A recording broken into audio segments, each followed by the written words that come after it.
and Gemara Brachot that was saying that what's the difference between an oreach tov and an oreach ra? What's the difference between a good guest and a bad guest? You know what the difference is? It says a good guest comes and he says, "Wow, look what this balabai did for me. Look at what a meal he made for me. Look how much meat he brought to the table. Look how much wine he brought for me, and look how much rolls, bread. He's so kind, and he did all of these things for me. Unbelievable. This attitude of gratitude." What happens to the Oreach Ra? The Gemara says. The Oreach Ra says, he says, well, how much meat did I really eat? I had 1 cup of wine. He says, you should know, and all these things he brought, he brought it for his own wife and his kids. That's what, remember this in your life, because you're going to see people like this. You're going to be surrounded with people like this. There's going to be the Oreach Tovs and the Oreach Ras. There's going to be guys around you complaining all the time.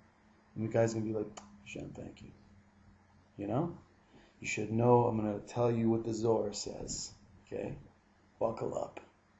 The Zohar says, right, that in Mitzrayim, when we came out of Mitzrayim, right? You guys remember the story. We're coming out of Mitzrayim, and then, the journey got a little bumpy. What happened? We started whining and complaining. Where's the water? Where's the meat? I miss the cucumbers. There's no cucumbers. Right? That's what we said. Kishuim is cucumbers, right? The Zohar says, the Zohar Kadosh says, when we were going through these difficulties, if we just would have shifted our attitude slightly, we would have come to Moshe Rabbeinu. And you know what? Let's say you go through a tough time. So you don't know where the water is. You don't know where the food's going to come from. But you go up to Moshe Rabbeinu and you say, Moshe Rabbeinu, I just want to say thank you for all that you've done for us, for bringing us out of Mitzrayim. You've done so many miracles. You've helped us so much. You've split the sea. It's like unbelievable. Now thank you. We're having a little difficulty with knowing where we're gonna eat, how we're gonna eat. Just that. Even you would have stated the concern, but you wouldn't have complained. You wouldn't have whined. The Zohar says, if we wouldn't have complained, if we wouldn't have whined, that would have been the Geula Shlema V'Amitit. No more reason for galut these thousands of years. There wouldn't have been a Holocaust. There wouldn't have been pogroms in Europe. There wouldn't have been suicide bombers because of the complaint attitude. Everything gets ruined. Everything. It breaks. It kills. Rosh Hashanah kills marriages. It ruins chinuch yeladim, teaching children. It takes out your cheshek for avodat Hashem. It's the sickness. It's the sum of the samach mem. It's mamish like it ruins. It breaks things. So he says you should know everything. You have to pick up this attitude. Everything's from Hashem. And you know what? Not only everything's from Hashem, even your yeridot and your nefilot. If you're not doing too good, it's also from Hashem. So you have to, because so you should go down, you should pick up that cheshek and come back up. Everything's for a positive reason. Everything. Everything is for a positive reason. From A to Z. Right? So just to cap it off, he says over here, he says, Va'atzato, the advice is, Sheyatchil mechadash. The advice is, just begin again now. Start over. Turn the new page. You can do it. Right? Everyone we had a thing back in the day, when we were younger, Remember I was living in Great Neck, we were able to drive now. I knew my friends. There wasn't a mikveh here in Great Neck. Right? The closest mikveh to us was Linden Boulevard by the Lubavitch Rebbe. No way. Right? It's great. And you know what? The beauty of that mikveh is open 24 hours a day. Right? Unbelievable. You could just hop in the car, you go dip. You're born again, you start again. You know what I mean? You just start again. Just begin your life. Who cares? You get a hold of yourself. It's not this whole attitude of throwing in the towel. It's over, man. Just it's a little bit of a stoner attitude. Like not to care, like just to be like, yeah, whatever, nothing matters, It's just like whatever, No, it's mamish Gehenna. That's what that is. It's despair. It's messed up. This attitude of like Rabbi Nachman's teachings all over piece after piece is netzach, netzach, netzach, victory, victory, victory. You could do. He's like that soldier. He's like that sergeant, like amongst the soldiers that's constantly yelling, like, come on, move, you could do it. Everything's for good. He's making us into soldiers. He's making us into the Tzivos Hashem, right? Into the army of HaKadosh Baruch Hu. We have to come with his comments because Bisman said the Yetzer Hara is whipping out so many things just to keep us down. And we have to get strong. This omitz that you build in your heart, this gevura that you build in your heart, that is the main power of the Jew. So he says, so start again. That's the eitzah. The eitzah is to start again. You can always start again. That's the beauty of hitchachut. We'll have to speak more about that, about the amazing thing of what hitchachut does. But he says over here, leikanes ba'avodat Hashem, keilu lo yitchil adayin klal me'olam. Start serving Hashem as if you never served Hashem before, just as if you're starting now. Like you just converted to Judaism. You're like, oh, like gung ho. You're a Baal Tshuva. You're fresh. When I first went to Eretz, I went to go to yeshiva, have my Gemara, my shirts tucked in. I left all my old records at home. Bought a couple of Bells CDs. You know what I'm saying? A couple of Hasidic albums. I was like, yeah, let's go. It's Judaism. It's awesome. It rocks. Start again. Who cares? This staleness, the Yetzer Hara in the Zohar is called Melech Saken Uksil, the old foolish king. Old. Stale. You can't break off this. You can't get away from that. You're the same old guy. What are you going to show? Are you going to start again? You're going to be Baal Tshuva? You're going to start again? You can't start again. Same guy. He wants to keep you in that rut. That's the nature of the other side. Kedusha is hitchachut. Daven HaMelech, so what? You fall, you get up. You go fight her. Nachman, netzach. Just constantly go. It says in Purim, Tshuatam ha'ita lanetzach. Right? Their salvation was, Netzach means eternity. Netzach also means victory. Netzach is also Gematria Nachman. It can build you, that force inside of you. Now sometimes, listen, there's Rabbanim that are afraid of Breslov. Why? Because it builds this Netzach into their Talmidim. Sometimes Rabbanim want to control their Talmidim. No, wait, no, it's like this, Halacha, Gemara, just keep it cool, keep it contained. Sometimes, sometimes it could be, listen, with Bali Chuvas, if they get a little too much netzach, they feel like they can run the world. You're right. It could be a little into, but if it's given over with the right hadracha, but people need that. They need ratzon. Rabbi Moshe Weinberger Shlita told me, said a lot of issues that's happening in the yeshivas, Zman hazeh, is that because Rebbeim, these words, because Rebbeim are not giving over svarim of ratzon.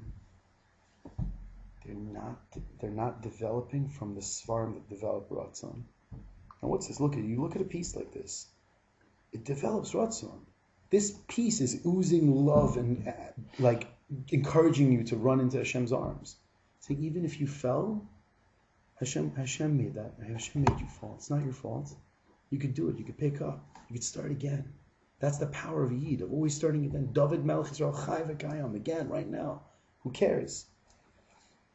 He says, "V'zeh klal gadol ba'avodat Hashem," and we'll stop after this to discuss a little.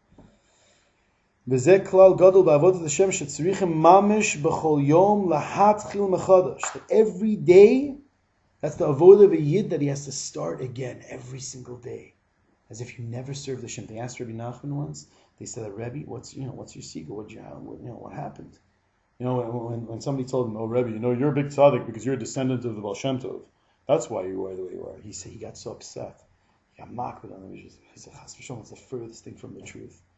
He said, I became because I had tests, and I held strong, and I overcame, and I overpowered, and I went to the next level. And then again, I had tests, and I had to hold strong and overpower, and it comes to the next one, again and again. It has nothing to do with that. And he says, all of you could become tzaddikim just like me, if you hold strong. So they said in Europe there was a yid in Pshischa, they call him the Yid HaKadosh. He started the whole school of thought in the Hasidic movement in Poland, right? Which is where which is where Ger comes from, Alexander comes from. A lot of these like big Hasiduses from Poland come from the Pshischa, and the Yid Hakadosh was there. So they asked him, Moshe Weinberg, so he told us, so why did they call him the Yid Hakadosh? Why was he called the Holy Jew? So when they asked him once, he said that because every day I serve Hashem as if yesterday I was a guy and I just became the Jew. That's why I call him the Yid HaKadosh, because he just became a Yid today. He's full of that. He's like, now Judaism, go. They asked Rabbi Nachman, what's your secret? And he said, you know what he said? He said, I serve Hashem. I look at it like this is the last day I have to live. As if they told me that tomorrow, Chas v'shalom, sayonara, that's it. It's just today. Whatever you accomplish now, that's what you're going to gain in Olam Haba. Whatever right now, today's the last day. What are you going to do? Imagine what you would do. You'd run around, every bracha you say, you'd stop, you'd pause, you'd say with kavana. You'd make sure you put on film that day. You'd daven, you say Shema, you learn, you'd say Tehillim, you'd be careful about Lashon Hara. You'd be full of enthusiasm, you'd be full of Yirat Shemayim. Hischachus, that's it, that's all you have. They said about the Chazon Ish that he would push himself. He would push himself till he couldn't go anymore. He didn't have any strength, and then he would drop and he'd sleep. Otherwise, he wouldn't go. He wouldn't go to bed. These Zing would they would never go to bed. The Satmar Rebbe never went to bed. You know that? For 14 years. For 14 years, the Satmar Rebbe never slept on a bed. You know that? He would doze off on his stender in the middle of the night. That's it. A little half hour there, a little half hour there. Friday night, they say in Shabbos, can you imagine Shabbos Kodesh at the Tish of the Satmar Rav?